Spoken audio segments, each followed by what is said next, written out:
Hey everybody. Hello, we're back. I gave you this assignment the other day, and that was chemical reactions, lesson 3 under physical science in the Kaplan book. That's the book we've been using. So like always, just want to go over a couple of problems. Hopefully you guys try them. If you haven't, please try it. Please try it. Please try it. Not gonna go over everything because you have the book. I just want to make sure that we are constantly going over how to read the questions, what we're supposed to be looking for, that you're evaluating, and then you're going back and trying these problems, checking your answers, and just making sure that you understand what's going on. When we test, when it's time to start testing again, we want to go in full force and we want to knock these things right out of the water because we have so many resources right now. So here we go.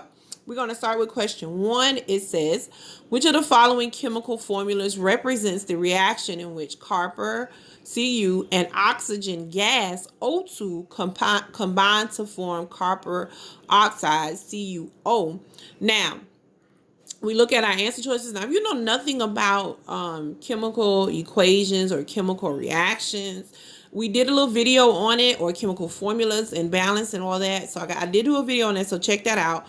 But let's look at what it's asking us to do. It says that we want to find one that has a chemical formula representing the reaction in which copper and oxygen are combined. And notice how they have oxygen here, O2, and the copper is Cu. So let's look for that first. So if I'm looking here, I want to find Cu and O2 combined. That means addition by any means. So couldn't be the first one because that doesn't start off with these two formulas being combined. B has it, Cu plus O2. That's what they gave us. That's in there. C doesn't have it because it has a 2 here, and that's not what they gave us to start off with. So that one wouldn't work. D wouldn't work either because notice they have a 2 here on oxygen. So far, the only one that would work would be B, and it does yield 2 CuO. And when we look at that, remember we talked about balance and all of that other good stuff going on. But B would be the correct answer because it does do exactly what it said for us to do in our problem. Combine this first to get our final answer. Excuse me. Sorry about that, y'all. So B would be the correct answer. All right, let's look at 2. Which of the following procedures will provide evidence for the law of conservation of mass? Now, if you don't know what the law of conservation of mass is, we'll go back and look at it. But let's look at the answer choices first. You know me, I'm one of those people. Let's look at the answer choices and see if something pops at us or not. A says, weigh the reactants, conduct the reaction in an open container, and weigh the products. Okay. B says, weigh the reactants, conduct the reaction in a sealed container, and weigh the products. Okay, those sound extremely similar to each other. So that's kind of for me saying, either those two are leading towards the right answer or those two will be things that I toss out. But for right now, they looking kind of leaning in their direction. C says, measure the volume of the reactants, conduct the reaction in a sealed container, and measure the volume of the products. Well, again, C kind of leads with A and B, so they're all kind of falling in the same area. There's just a small difference, and we'll talk about it in a second.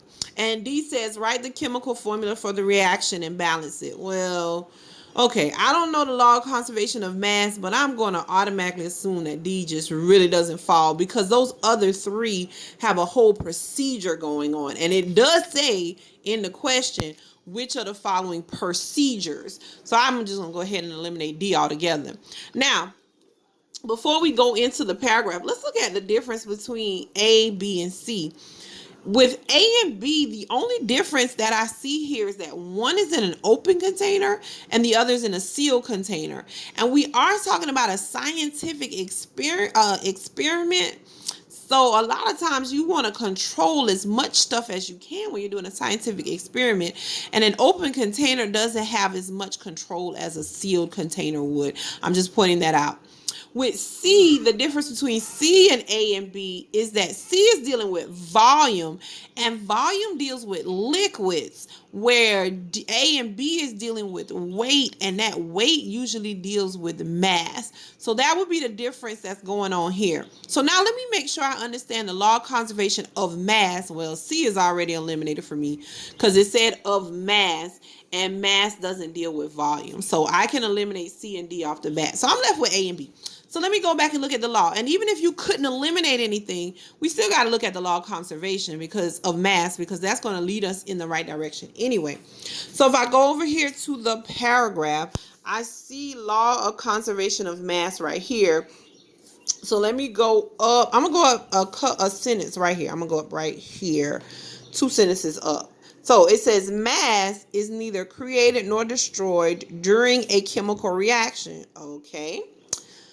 So the mass of the products always equals the mass of the reactants. This principle is known as the law of conservation of mass. Okay, here we go. Look, y'all. The mass of the products equals the mass of the reactants. So if I go back over here, mass is the same thing as weight. So we were right about A and B being the 2 that I have to focus on. So again, A and B say the exact same thing. The only difference was opened and sealed container. And again, we're talking about a scientific experiment. So if we're doing an experiment in science, we want as much control as possible. So I'm definitely going to say B would be the correct answer because the container is sealed versus being open. Okay. All right. As always, you guys, if you get a chance, try those problems. For those of you that don't have the book, I paused for a second. I'm kind of pausing a little bit. Pause the video. Try the problems. Hit me up and be like, I tried it. I don't have the book. This is what I got. And then we can kind of talk about it. Okay? All right. Bye, you guys.